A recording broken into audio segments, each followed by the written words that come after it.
after losing the third T20 international against Australia. In an unplanned, emotional rant at the start of my review show the morning after the match, I went into a tirade. Some persons said that I sounded like a preacher then. I listed a number of things that were wrong with West Indies cricket. I also stated then that there are some fundamental things that we as the fans can do to help West Indies cricket. Among one of them, I stated that we do not take our players, our children, our siblings to cricket. I have two videos that I'll play for you, very short videos. Please look at this video and tell me what you saw.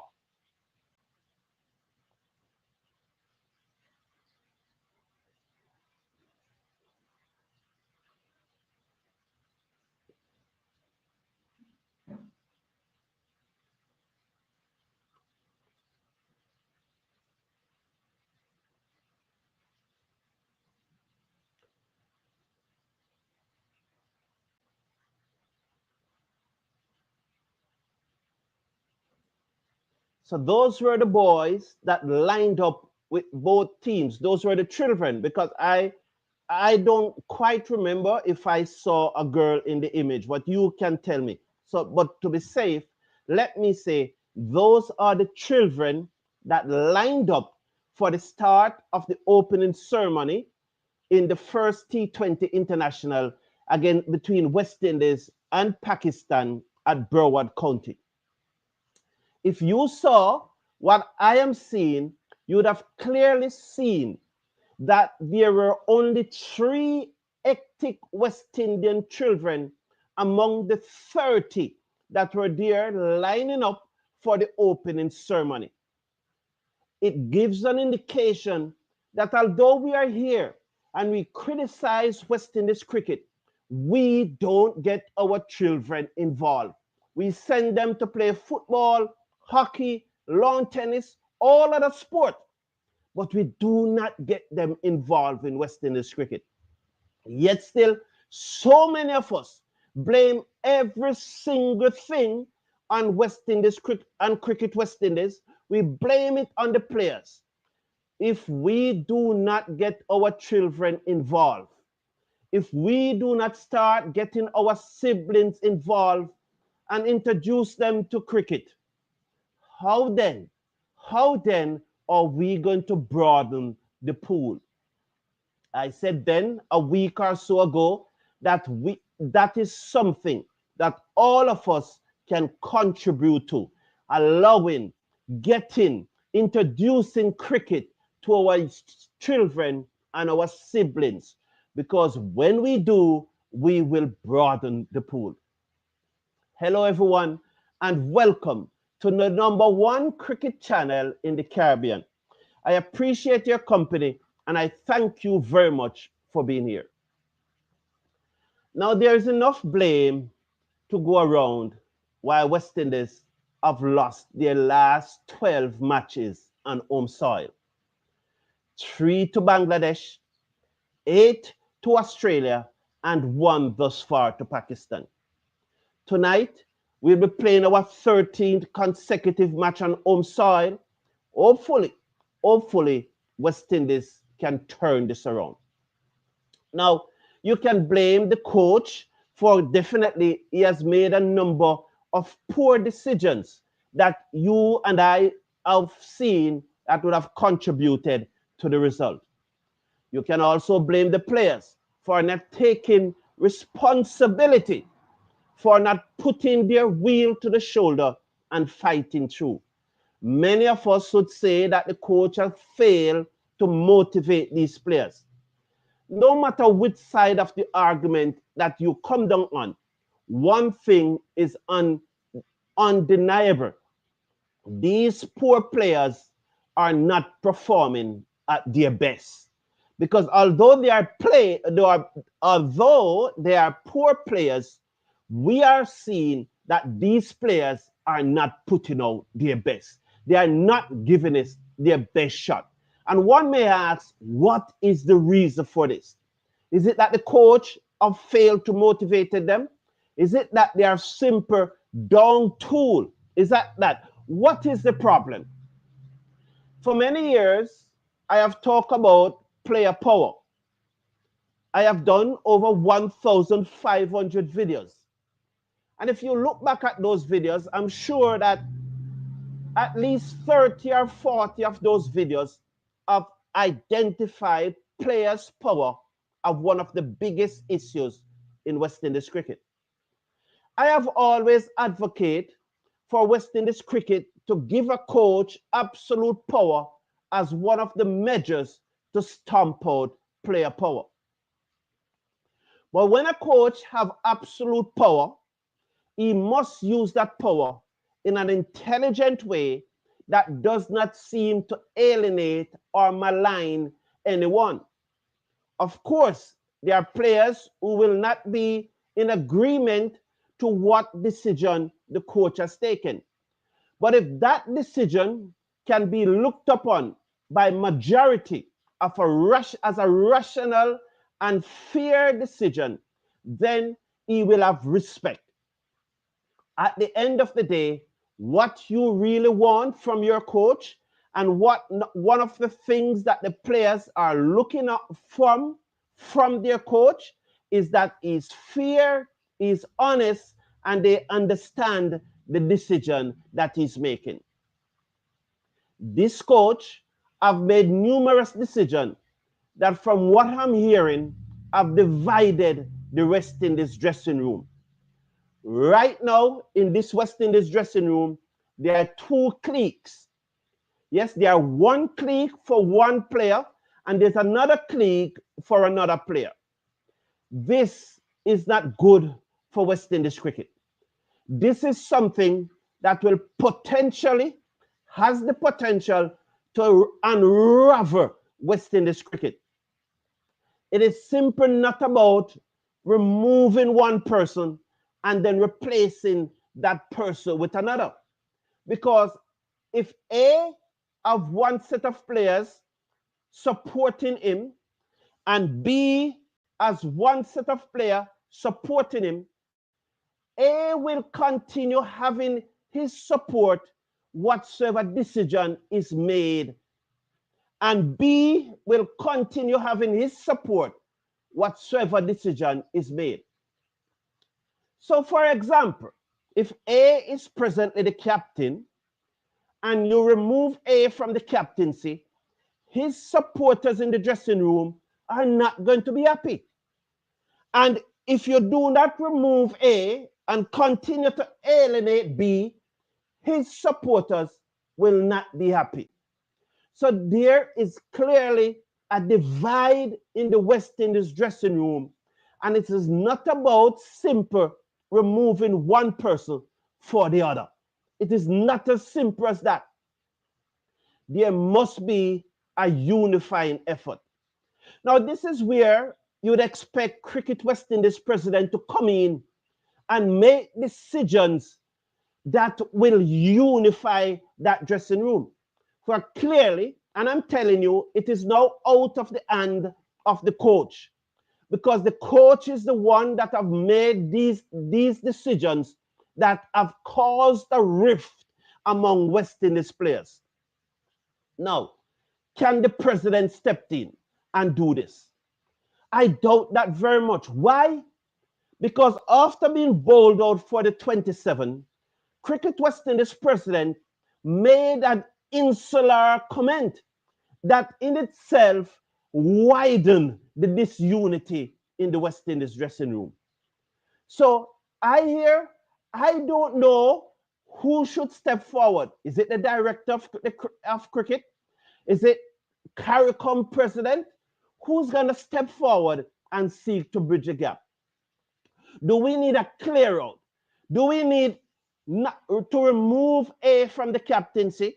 But when you remove A from the captaincy, you don't appoint B, but you then appoint someone who have mutual respect from all the players. That's the way forward. But who is that person? And who's going to come in and talk to the players?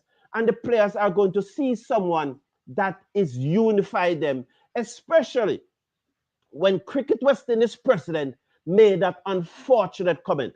Because now is the time for strong leadership. Now is the time for someone to step forward as we seek to put back West Indies cricket on track. Because right now it is disintegrating because of decisions that have been made. Many more can be said about this. It is not a one person thing. It is not a one island thing. You cannot blame somebody for all of it and think that if you remove one person from the dressing room, it's going to be solved. I have no doubt in my mind that Darren Sammy can no longer motivate this team to perform at its best.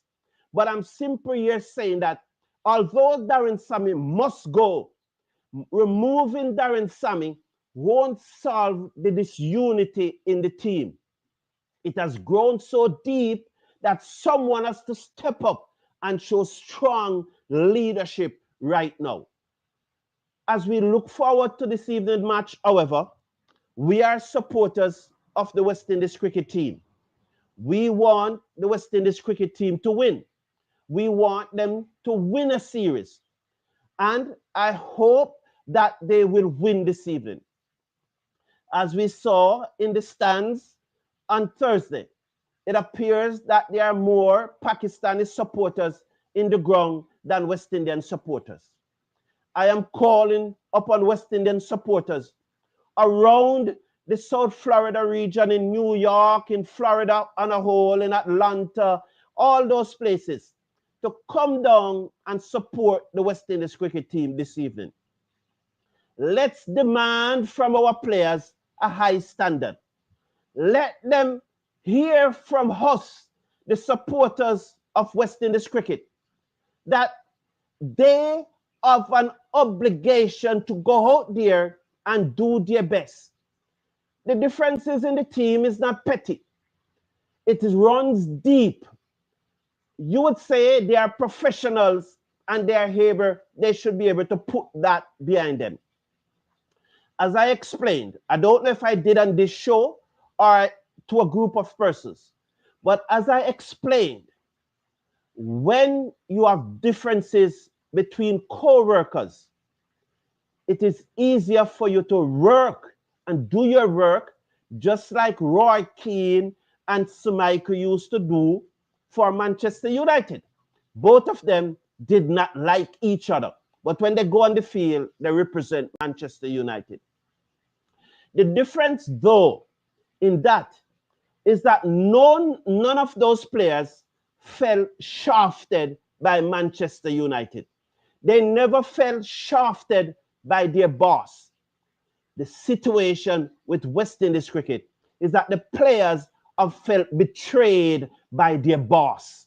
And that's a different thing to get up and go to work for your boss than to get up when the difference is between you and a co-worker. When you felt shafted by your boss, it takes a lot. It really takes intervention, psychological intervention, actionable intervention. Cricket West Indies is facing its biggest challenge since its inception. Its biggest challenge.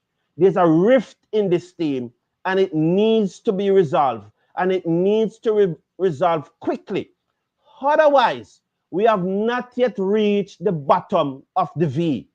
Hopefully it's a V and not a U or not a W, but hopefully it's a V. And so we will reach the bottom very quickly and start climb again. When I say a V, bam, you're at the bottom and then you start climb shapely. If it's a U, when you reach that bottom, you stay a long time at the bottom before you start climbing. But if it's a double, you bam down, bam up, bam down again, and bam up. We hope that it's a V and not a U or a W. We really want to see Cricket West Indies move forward. We really want our team to win. But unless we get to the bottom of this rift that is separating players in the dressing room, we will not improve our performances.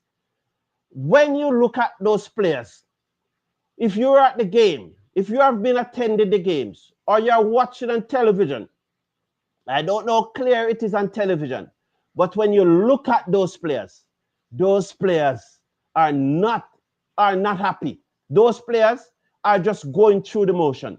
Someone even said to me that they stopped playing from the second test match in Dominica. I thank you for being here. I look forward to your comments. I hope to see some interesting comments that we can react to. So good morning, everyone, as I come to your comments. So just checking on those comments. So we see Halle Ada. Hey, mate, how you doing? Great to see you again. Thank you, Aleda. We appreciate you being here. Hope in a post-match said that he batted one down because they wanted stability in the middle order against Pakistan spinners. So why can't Hope open the batting with Andrews and Casey Carty to bat down? These are things that we are all asking. These are things that we look at those decisions and think that those decisions are not one that the majority of us will make. And so the coach is in a position to make these decisions. And whatever decision the coach makes, he will either be praised for those decisions or he will be criticized for those decisions. When he gets them right, he's praised. When he gets them wrong, he will be criticized. The challenge with the present West Indies coach is that he's getting too many of those decisions wrong. And Persis, we all know it's a poor team. But although it's a poor team, it is not performing at its best and it is not improving. Should the players take responsibility? Yes, I have always said this. There are persons who listen to a 40-second shorts or watch a video and they think that by just watching a 40-second shorts or watching a 3-minute videos that they know what I stand for. Like every time I talk, I must cover everything.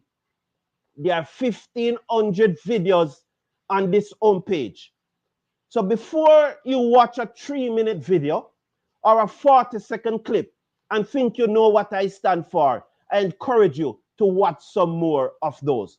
So yes, the players have responsibility, but the coach is the one who makes those decisions. And when the coach makes the decision and he gets those decisions wrong, he has to be held responsible. Molding the minds of our young is our best bet for improvement in cricket. And Andrew Holmes, you know why that is such an elite comment. I would call it an elite comment. Because molding the minds of our young ones is not something that is done collectively. It is something that we can do in each and every one of us home by molding the mind of those children. That's a role that each and every one of us can play in West Indies cricket because we are in a position to mold those that are under our care. We are in a position to mold the mind of those who we care for. And by doing it at that level, train up a child in the way she should grow. And when he or she is old, they will not depart from it. I know I'm not a preacher. You can see Rutherford don't want to be there, said Baba Liko. And that is a question that I will definitely be posing tomorrow to the director of cricket tomorrow morning, just about this same time, I will have a sit down one-on-one with the director of cricket in person, and it will be streamed live.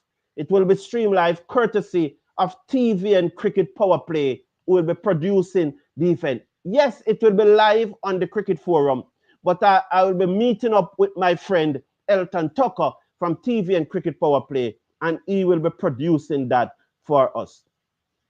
Good morning, Kirk. Any news on Myers? I opened the USA for the back-to-back games because his bowling will boost the team.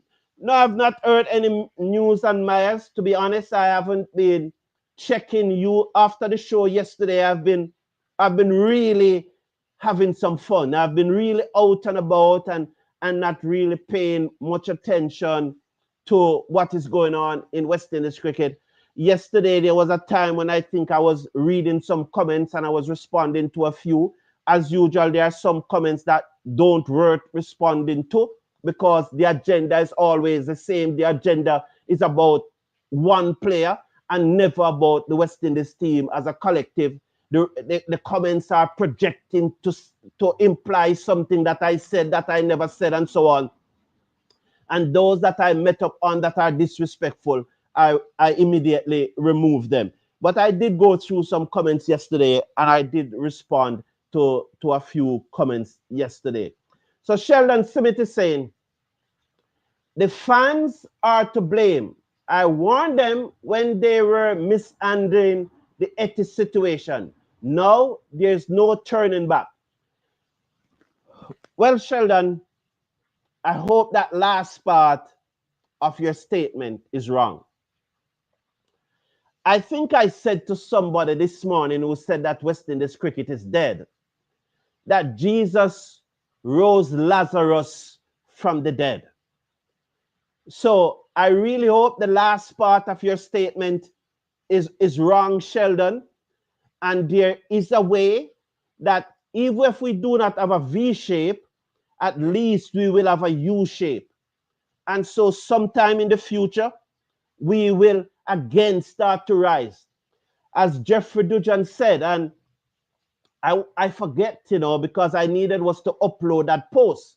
Because Jeffrey Dujan, in an interview with, I think that the newspaper out of Trinidad, he said something that I've been saying.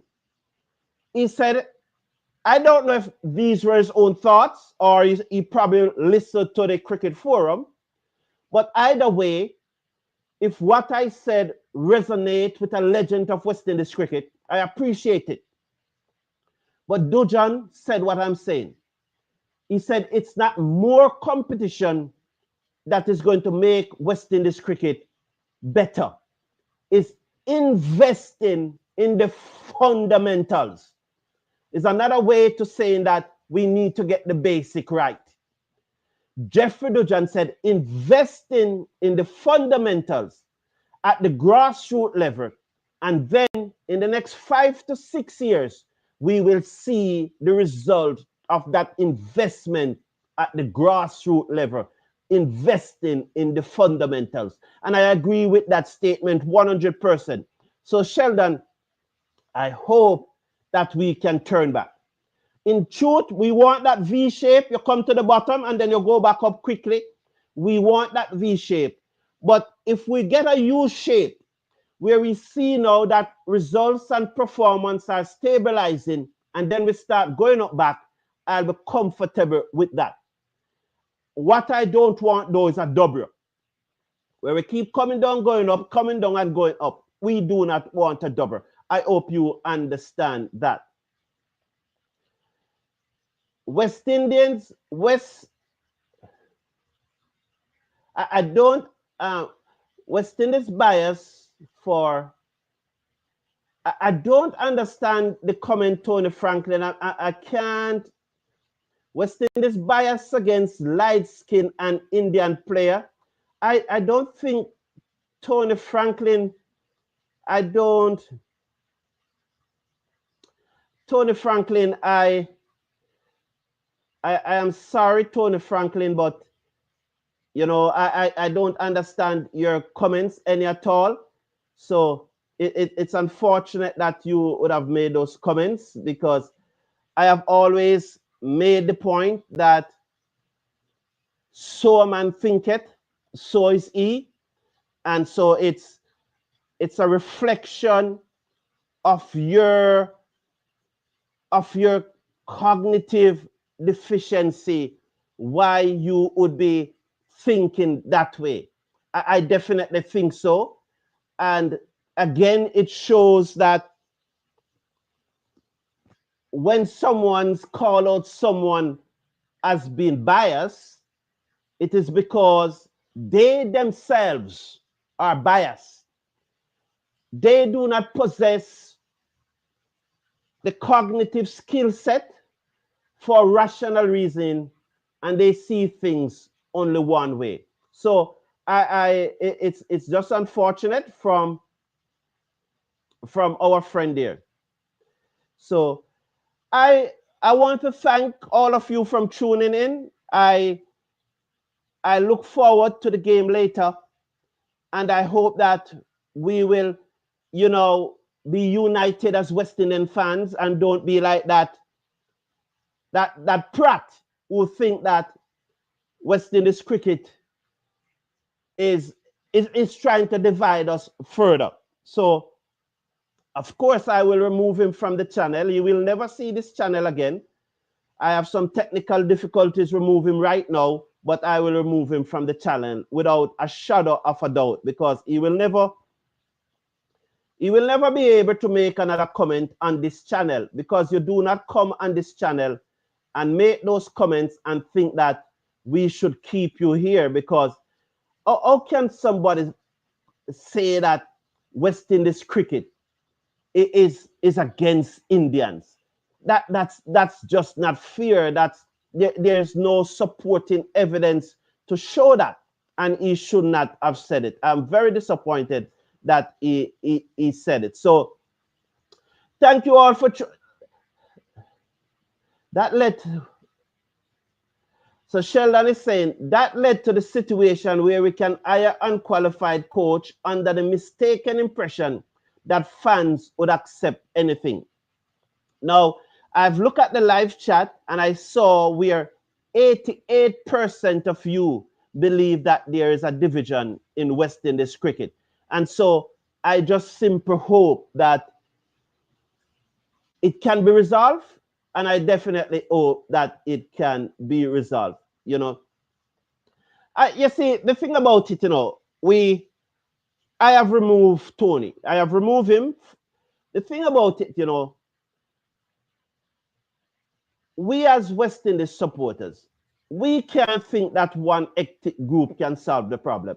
We can never think so. Once we go down that road, the problem will never solve. Anyway, take care of yourself. Have a good day, and I hope I see you at the match later.